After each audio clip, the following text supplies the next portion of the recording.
We're back here in the foyer of the House of Commons, and today my guest is a member of Parliament from Winnipeg, close to Winnipeg, anyway. Saint Boniface. Saint Boniface, Raymond Simard. And Raymond and I serve actually in one of the committees here that looks at government operations. And Raymond, we had the president of the Treasury Board, Vic Tays. He used to be Justice Minister, but he came before our committee late last week. Yeah.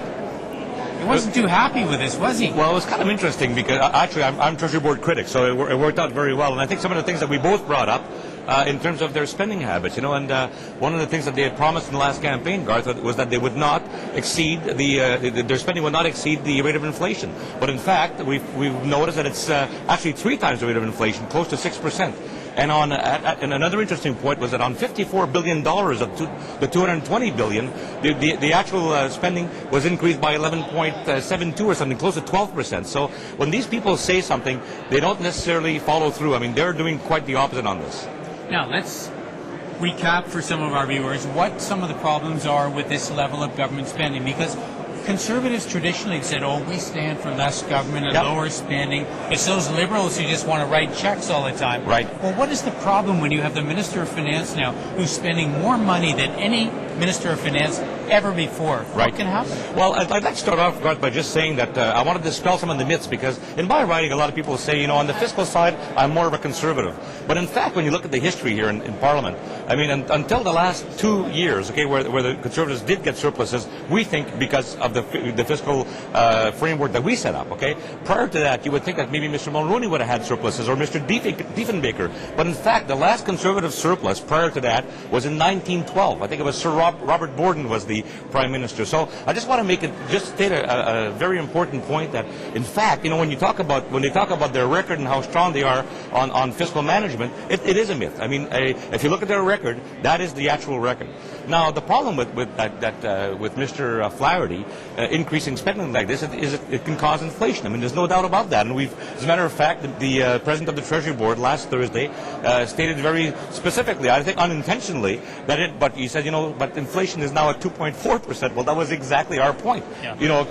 Maybe six months ago or a year ago, it was at 2%. So the point that the fact that they're trying to outspend every past government in Canada here is causing these inflationary tendencies to happen, and we are seeing the results. Now, one of the problems, of course, with higher inflation is it can lead to higher interest rates. Sure.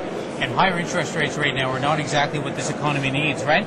And let's go back a little bit, because this whole low interest rate, low inflation environment was something that Finance Minister Paul Martin really made his hallmark, did he not? Absolutely. I mean, if Mr. Martin was known for something, it was getting our fiscal house in order over the last 13 years as Finance Minister and then as Prime Minister. Now, I look at Winnipeg, for instance, Garth, and I look at what's happening in the housing market, and I can see these young couples that are buying these homes, and that are basically getting these huge mortgages at a very reasonable interest rate, at 6% or 5.5%. But if we start seeing rates going up to 7 or 8, it could cause a lot of hardship. I know a lot of people would be losing their homes. So no, we have to keep I think it's very important for us to maintain these low interest rates, and that's not the way we're heading with this kind of spending from this government.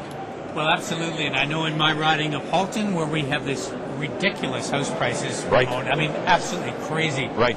It's exactly the same situation. Now, what are some of the other priorities that you have as Treasury Board critic and as a member of Parliament here now? Well, one of the things that bothers me is the whole Accountability Act and how it basically, it's basically a fraud. I mean, they're not implementing it, and that really bothers me. I mean, when we asked the Treasury Board president how many appointments he had made without this new commissioner being in place, he couldn't give us a number. I know it's in the hundreds. We think maybe between 200 and 300 people that have been appointed lately by this Conservative government. They're all their buddies, obviously.